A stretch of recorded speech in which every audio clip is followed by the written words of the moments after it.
I'm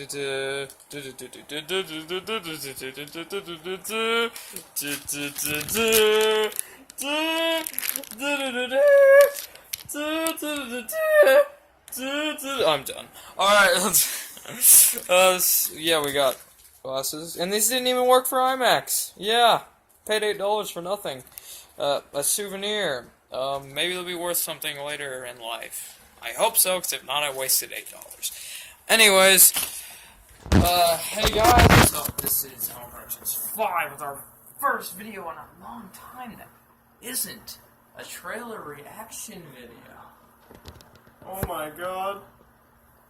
Oh my god. We still put really a little small effort But, into these things. Yeah, it is. Hey, the camera's centered for once. For Rogue One.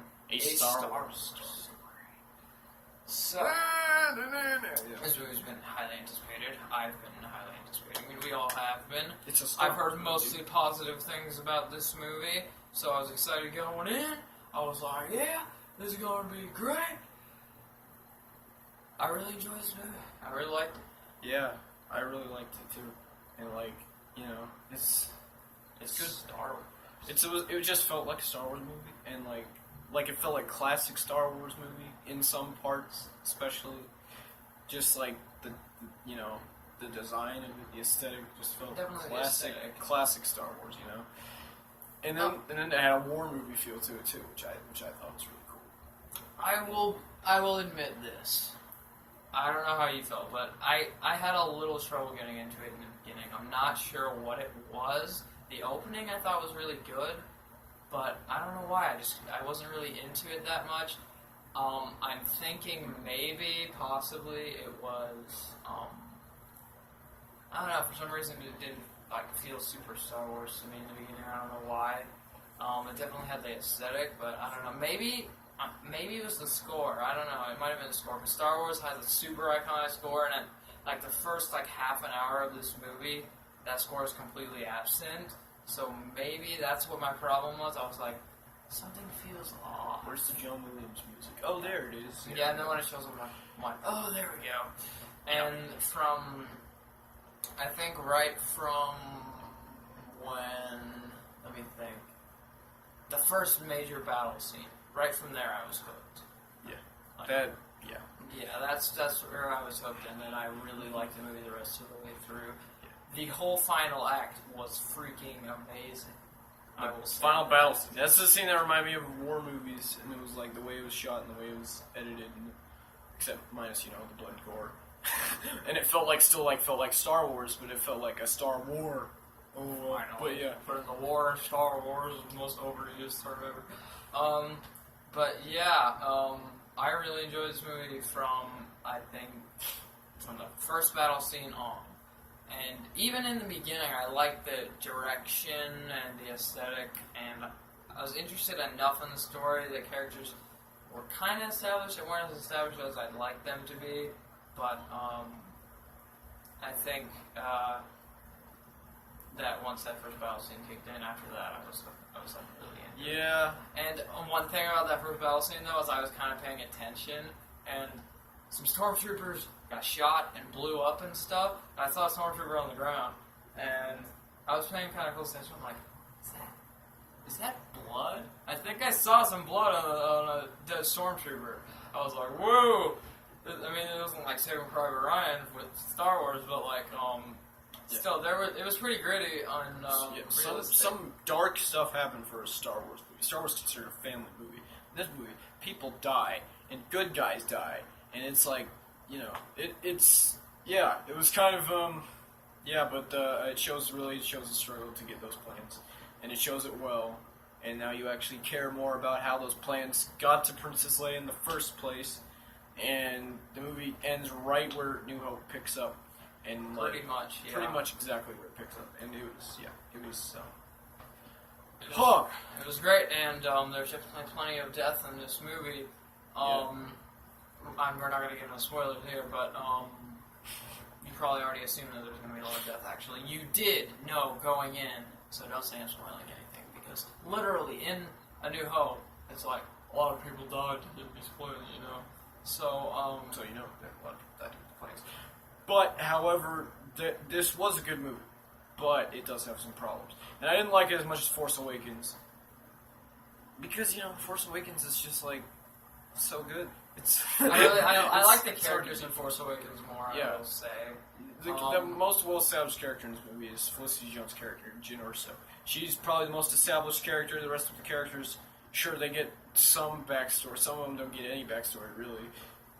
They're kind of just introduced. But the other main character, I don't know what his name was. Cassian Andor, I think. Yeah, and he's played by Diego Luna. Is that name? He got some backstory stuff too, but Felicity Jones for the most part is the main character. Everyone does a great job. Performances are good. I really like Felicity Jones. I really like Diego Luna. Everybody else was pretty good. Donnie Yen, of course.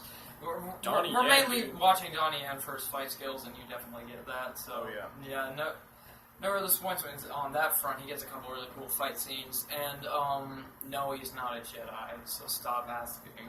And he's got a stick though. He's got a cool stick and some Force connection. Mm-hmm.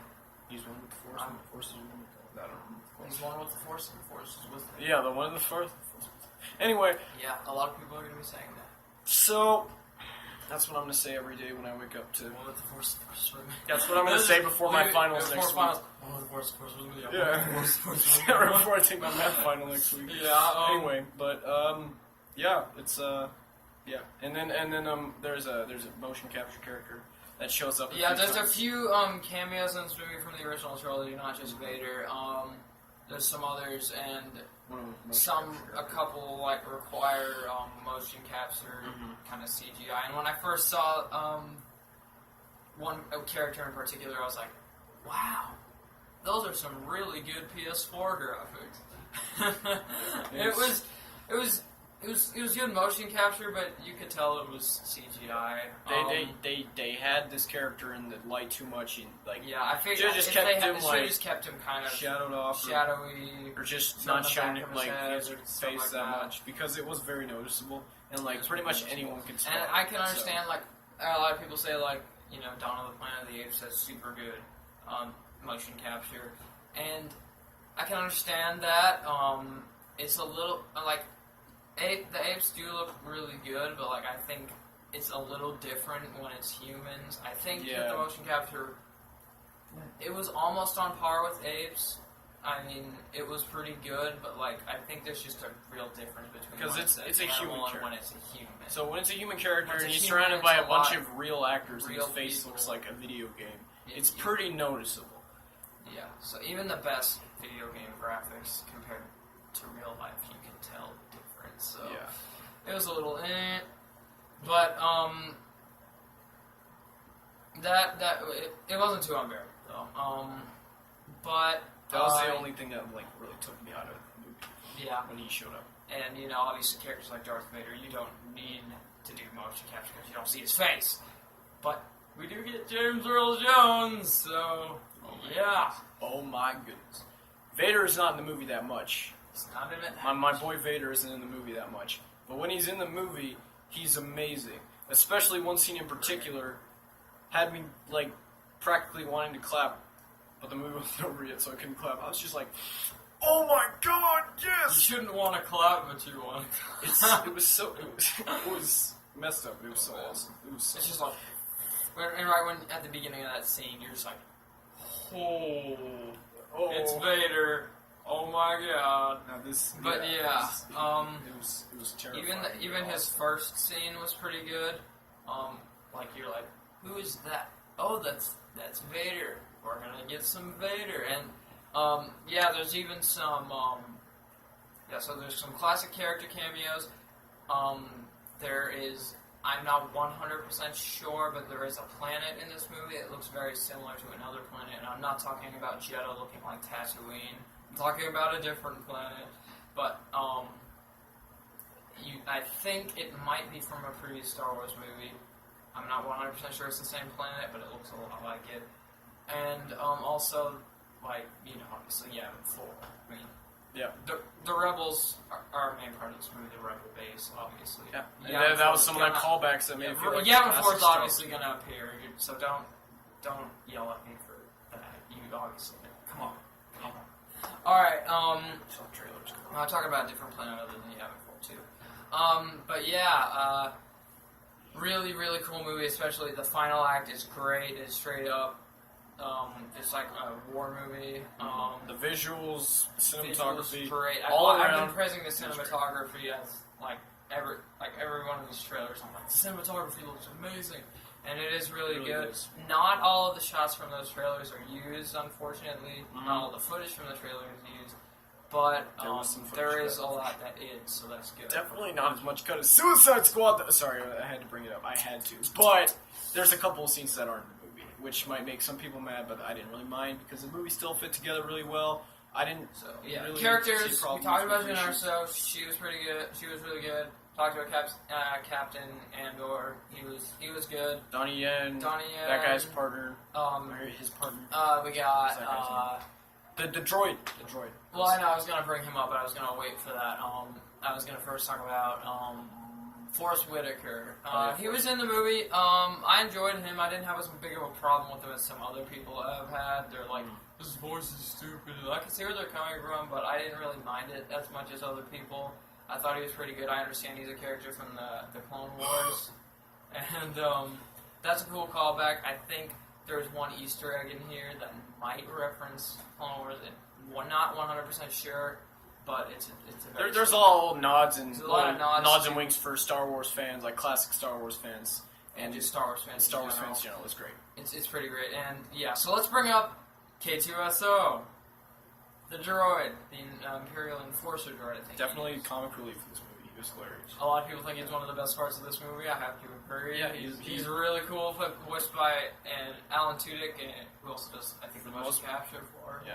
For the most part, kind of a dark movie, but when he Yes. showed up, it was huge. And he's not just like cracking jokes and stuff. It's sort of like he's just a really like serious droid, and he like says just whatever he feels. He doesn't really have Yeah, too sarcasm. much emotion. It's He great. just kind of says exactly what he wants to say, and there's just a lot of comedic situations that come out of that. He's very literal.